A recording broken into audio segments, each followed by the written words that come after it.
अभिनेत्री तन्वी आझमी यांनी नुकत्याच दिलेल्या एका मुलाखतीत आपल्या लग्नाचा किस्सा सांगितला।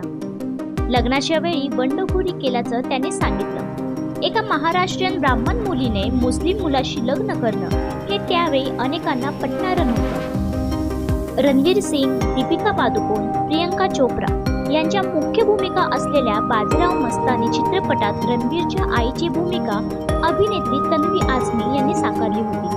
मोठ्या पडद्यावर आणि OTT प्लॅटफॉर्मवर त्यांनी अनेक दमदार भूमिका साकारल्या आहेत। तन्वी आझमी यांनी बाबा आझमी सोबत लग्न केलं। त्यावेळी सर्वांनाच मोठा धक्का बसला होता। एका ब्राह्मण महाराष्ट्रीयन मुलीने मुस्लिम मुलाशी लग्न करणं ही त्यावेळी खूप मोठी गोष्ट होती। आपल्याविषयी सांगताना तन्वी म्हणतात, मी लहानपणापासून खूपच आज्ञाधारक होते, पण अचानक काहीतरी घडलं। माझ्यात नेहमीच बंडखोरीचं रक्त होतं, पण आयुष्याच्या एका टप्प्यावर आल्यानंतर मी ती बंडखोरी केली। माझ्या लग्नाच्या वेळी मी खूप मोठं पाऊल उचललं होतं। एका महाराष्ट्रीयन मुलीने मुस्लिम मुलाशी लग्न केल्यामुळे संपूर्ण मुंबई उफाळून आल्यासारखं वाटत होतं आणि अनेकांसाठी जगाचा अंत झाल्यासारखा होता। माझ्यासाठी ती माझ्या बंडखोरीची सुरुवात होती आणि त्यानंतर ती माझ्या स्वभावातून कधीच गेली नाही।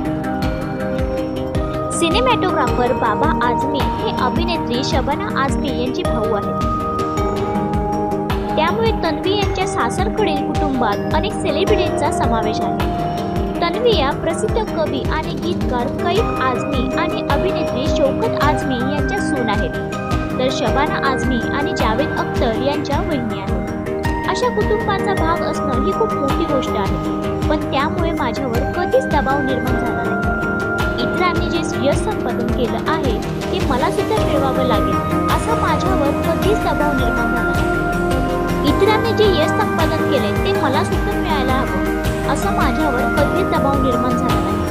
मी माझ्या प्रवासाने खुश आहे। मला आव्हानात्मक भूमिका साकारायला मिळतात यातच मी समाधानी आहे।